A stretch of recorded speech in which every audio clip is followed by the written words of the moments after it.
안녕하십니까. 이시영의 건강 이야기입니다. 우리가 이런 참 위험 속에 살고 있는데, 그럼 이게 이제 하나하나 어떻게 대처를 해야 되겠느냐, 그 대처법에 대해서 우리가 좀 잘 익혀야 될 일이 있습니다.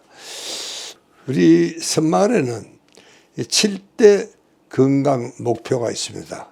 이렇게 지켜야 된다. 그러니까 100세 넘어까지도 이런 행동을 해야 된다. 또 식사라든가 운동이라든가 모든 우리가 하는 생활 습관이 이렇게 건강해야 된다.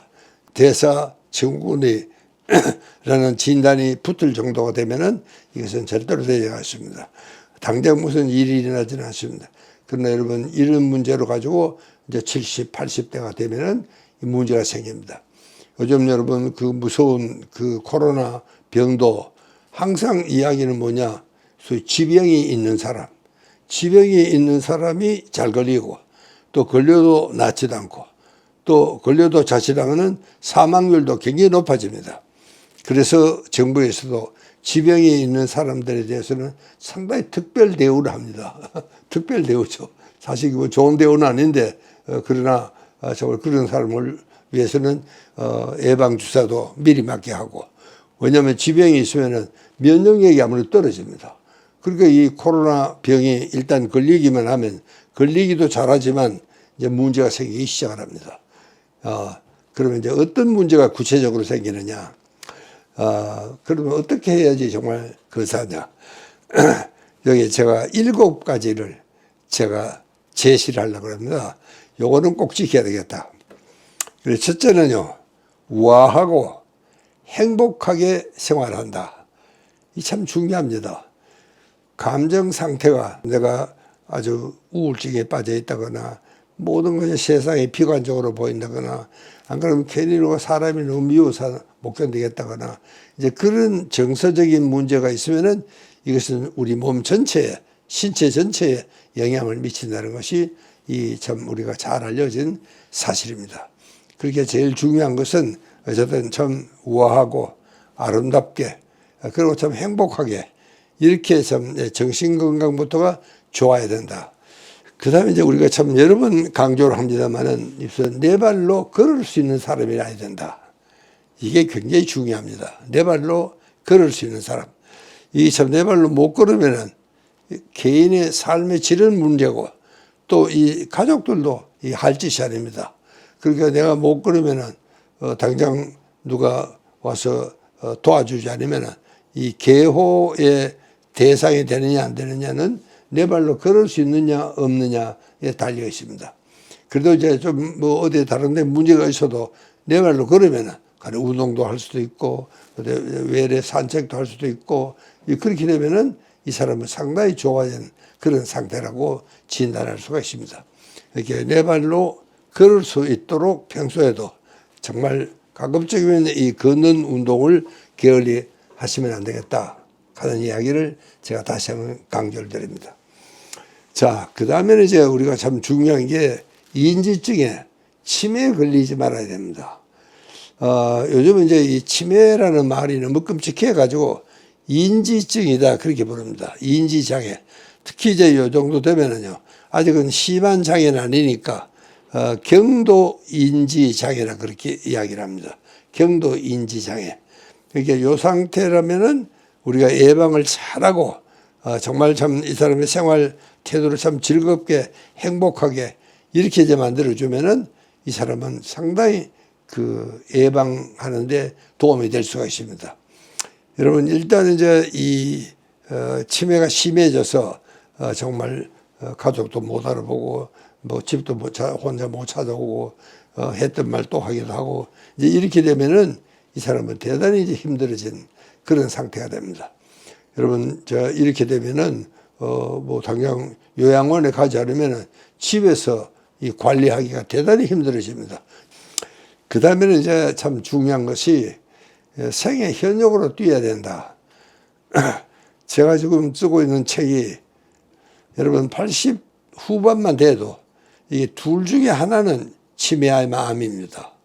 그렇게 그때쯤 되면은 참 이분은 생활이 보통 문제가 아니죠. 이 당장 개호가 필요하고 때로는 집에서도 이 관리가 안 됩니다. 그래서 정말 요양병원에 가야 된다거나 그런 문제가 생기기 때문에 가급적이면은 이 머리를 많이 쓰고 그래서 생애 현역으로 뛰어야 된다 하는 것은 그렇게 함으로써 물론 이제 직장에서 얼마간의 월급도 받겠죠. 그보다 더 중요한 것은 나는 아직도 생애 현역이다. 나는 아직도 건강하다. 또 그렇게 이제 자신이 있어야 됩니다. 여러분 이게 우리가 나이가 들었다는 것은요. 얼마나 자기 문제에 대해서 자신이 있느냐 없느냐 이게 굉장히 중요한 이야기가 됩니다. 그러니까 나는 이제 노인이 다 됐다. 나는 뭐 이제 어디 혼자도 잘 못 간다. 뭐 이렇게 자꾸 이제 부정적인 생각을 하면은 진짜 그렇게 되는 겁니다. 이게 노인의 병은요. 내가 나를 어떻게 보느냐. 정말 환자로 보느냐. 안 그러면 우울증 환자로 보느냐. 안 그러면 치매 환자로 보느냐. 거기에 따라서 환자의 상태가 달라진다. 그런 이야기입니다. 그러니까 참 끝까지 내가 생애 현역으로 뛰면은 나도 뭐 아직도 생산적인 일을 한다. 그래서 요즘은 이제 소위 그런 사람을 액티브 시니어라 그렇게 부릅니다. 액티브 시니어.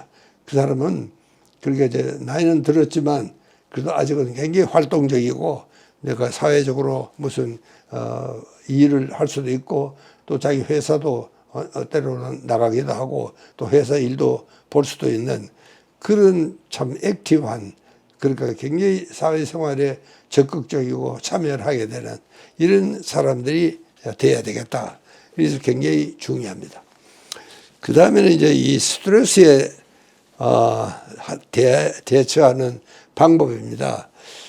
여러분 이게 참 나이가 들면은 스트레스가 많아집니다. 그럴 수밖에 없잖아요. 몸은 아프고 찾아갈 친구도 없고 또 찾아갈 때도 마땅한 데가 잘 없고 그리고 이제 참 뭐 밖에 나가면 당장 뭐 한 푼이라도 써야 되는데 그럴 용돈도 제대로 잘 되지도 않고 그리고 이제 건강 상태까지 나쁘고 하면은 그때부터는 참 이분의 생활은 본격적인 노화 생활로 들어갈 수밖에 없게 이렇게 되어 있습니다. 자, 그 다음에는 이제 이 면역력을 튼튼히 한다. 이제 정부에서는 방역에 대한 일은 열심히 합니다. 그런데 이 면역에 대한 이야기는 별로 하질 않습니다. 그것은 왜냐하면은 면역력이라는 것은 어느 한 가지만 잘한다고 되는 게 아닙니다. 왜냐하면 이 우리 생활 전체가 이게 면역적이어야 합니다. 이걸 내가 여러 번 주창을 하고 있는 이유가 바로 여기에 있습니다. 자, 그 다음에는 이제 뭐니 하더라도 병원에 안 가도 되는 사람이 돼야 되겠다. 그렇죠. 병원에 안 가도 되는 사람이 제일 행복한 사람입니다. 그런데 우리가 나이가 들면은 우선 이제 다리도 불편하고 뭔가 좀 자기 위치도 잘 못 알아보고 친구를 만나도 잘 알아보지도 못하고 이런 그 상황에 되면은 정말 이 사람이 활동을 어느 정도 할 수 있는 사람이라도 정말 아주 힘든 그런 사람이 될 수밖에 없습니다. 그래서 일생에서 제일 어려운 또 제일 힘들게 견뎌내야 하는 것이 이게 80대 후반 90대 노인입니다. 여러분 우리 한국의 인구 동태는 80대 90대가 정말 200만 명입니다. 그러니까 그중에 상당수가 이 아픈 사람들이죠. 이제 그러니까 그런 그 아픈 사람들을 어떻게 우리가 정말 케어하고 잘 돌봐줄 수 있느냐 이게 정말 우리한테는 큰 숙제가 아닐 수가 없습니다. 그래서 이게 이제 7대 건강 목표입니다. 우리가 이제 지난 시간부터 꼭 정말 필요한 그런 의학 정보에 대해서 궁금한 점이 있으면은 우리한테 많은 댓글을 남겨주었습니다.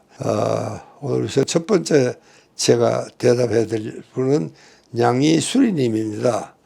이분은 이 간헐적 단식이 실제 건강에 미치는 영향에 대해서 설명을 해 주십시오.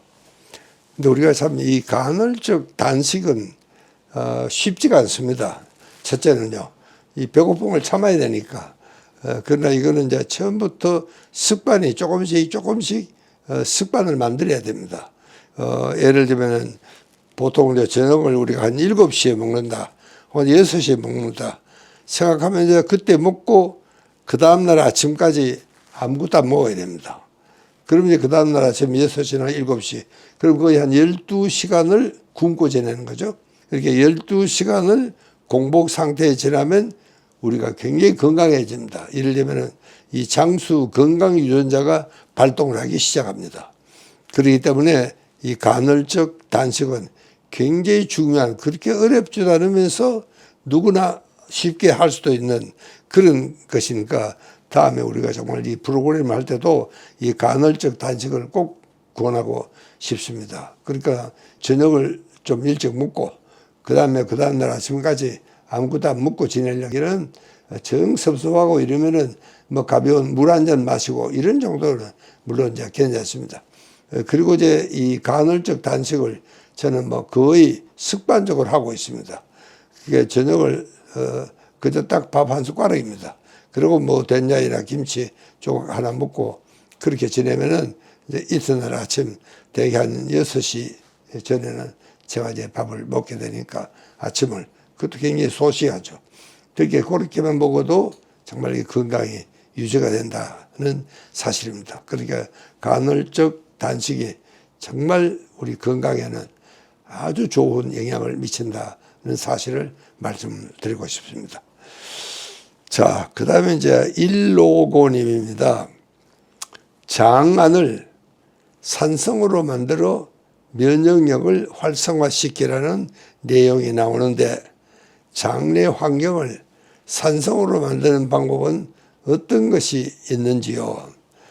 예, 이건 참 쉽지 않은 숙제입니다. 우리 위장에는요 굉장히 강력한 산성이 있습니다. 그래서 우리는 알칼리와 산성이 적당한 비율로 있어야 되는데 이게 이제 어떨 때는 산성이 너무 많으면은 여러분 요즘 우리는 영양학적으로 굉장히 조심해서 식사에 대해서 유념을 해야 되는데 그때는 요즘 이제 요구르트가 좋다. 그 요구르트를 먹으면은 장이 아주 편안하고 소화도 잘 되고 또 그리고 장내 체질을 바꾸는 데 도움이 된다. 그런데 이제 요구르트를 먹으면은 이 저 장까지 내려가야 되는데 이 위장에서 타고만 산성이 워낙 강하니까 중화가 돼 버립니다. 그래서 이제 위장에 내려가는 거의 없는 그런 이제 상태가 되죠.